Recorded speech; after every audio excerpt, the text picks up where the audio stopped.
Hi folks, coming to you live from the garage. Going to talk to you today about the Trailtech Vapor motorcycle computer. It's a mod that I did to my 2007 DRZ 400 Supermotos, the SM model.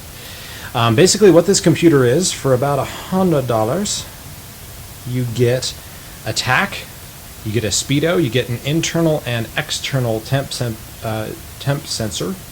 You get an odometer and a trip meter and all sorts of other good stuff. So, for $100, is it worth it? Well, in my opinion, yes. Yes, it definitely is. It's a great unit. I'm very impressed with it. There's only a few things I'm not too keen on, but you know what? They're not by any means a deal breaker.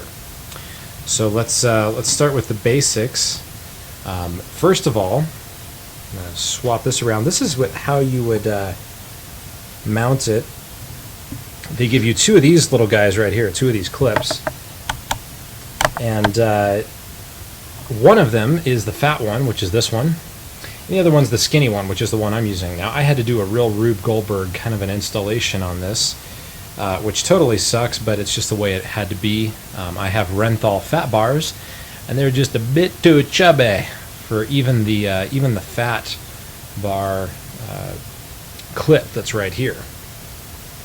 Just not quite chubby enough. So that's how it mounts. I'll show you a picture here in the manual. Just gonna click my camera down a couple of stops. That's how it's done right there. They give you all those parts. Now, it's not the most stable mount in the world, and by stable I mean it's gonna probably vibrate a little, especially on a thumper. Like you see here.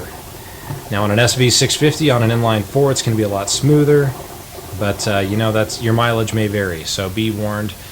This one's actually, it's on there. It doesn't flop around on me too bad at all. So that's how it mounts. They give you some good options, and I fabbed up something, so we're all good. How everything connects. In the back of the unit, there's a bunch of Molex connectors. That's how this plugs into its sensors. You can see them right there. They're almost impossible to get mixed up. They give you all the appropriate wiring. And what's really nice about their instructions is that there's about 4 different ways to do some things. Some things you have to do just one specific way. And then there's other things you could do it this way, you could do it this way, you could do it this way. Well, the instructions tell you all, which is pretty stinking cool. So first off, the speedometer. The speedometer is a little bit intimidating, for me anyway. Let's go take a look at it.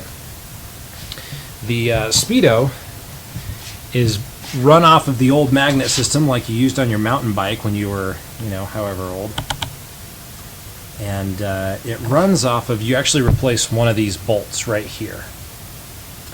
You pull one of those out. They give you 2 different sizes of bolts that are magnetic, and they're picked up by this sensor right here. I'll try to get that in focus there, but that's kind of what it looks like. I drilled mine to the plastic fork guards. The fork guards aren't on here right now. They're getting a facelift from Arizona Hydrographics, AZH, but normally it mounts right on there.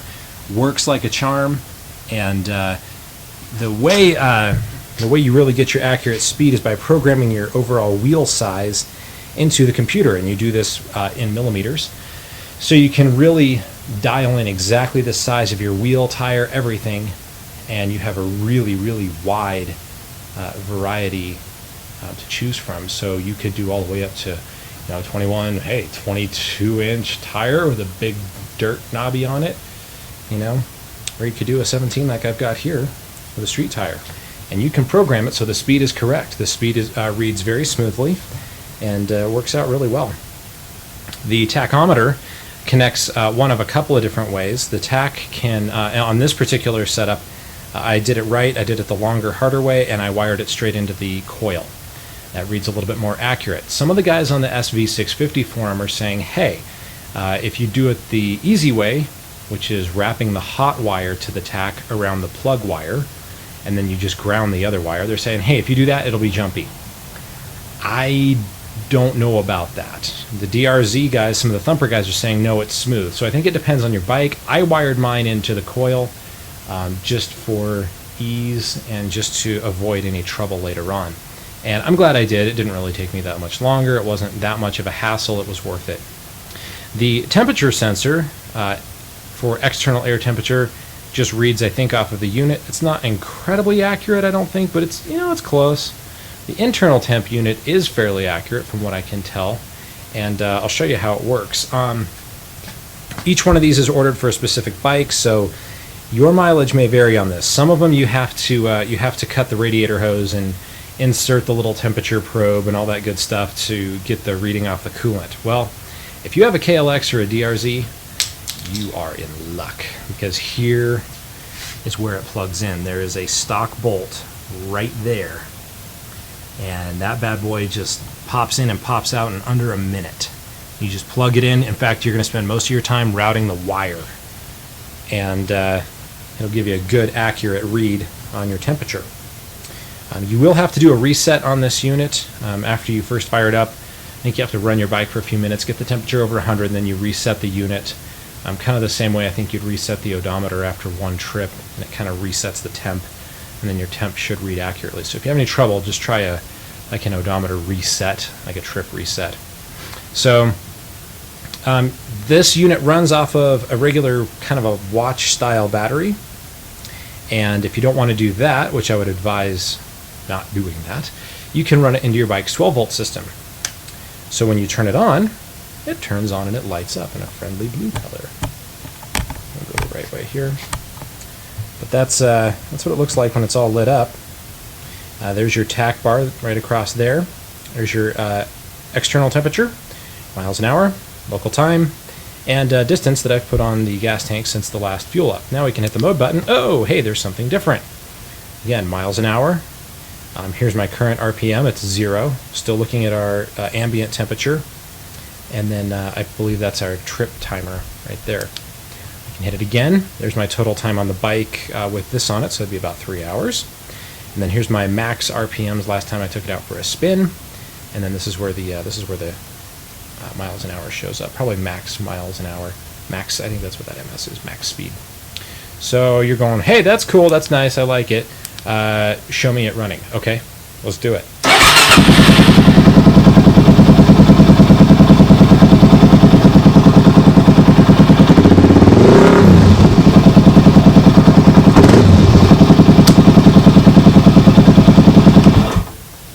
So that's what it looks like when it runs. It lights up, all that good stuff, and it works out really, really well. I like it. I like it a lot.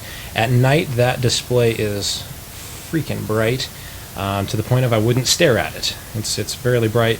There is no dimmer. There is no dimmer at all. So you just kind of got to take what you get and like it.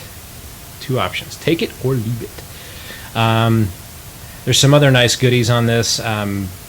I'm trying to think of them. Oh yeah, got a shift light right here, and then an overshift light right here. Both of those are programmable. You can also get a nice little dashboard, is what they call it, where there other lights can be put on there, indicator lights for your turn signals, your brights, your temperature, your oil pressure, all that good stuff. And you can get a little bit more information out of these. But for about $112 or $120, whatever they are, just over $100, it's a great unit. It'll take you anywhere from probably an hour to 5 or 6 hours to install, depending on your level of skill. I'm not that skilled. It took me probably a few hours, but in the end, it was worth it. Most of the time I spent was routing wires and everything. So hop on Amazon, hop on anywhere, pick up one of these. This is the 752-301 model, which is the black model for the KLX DRZ. And you can pick up silver models wherever fine Trail Tech parts are sold. So I do recommend this, and if you need a speedometer, I tell you what, to get anywhere close, you're going to spend a lot more money in terms of quality, but it's a good setup. Doesn't take a lot to it, and I think in the long run you'll be glad you did.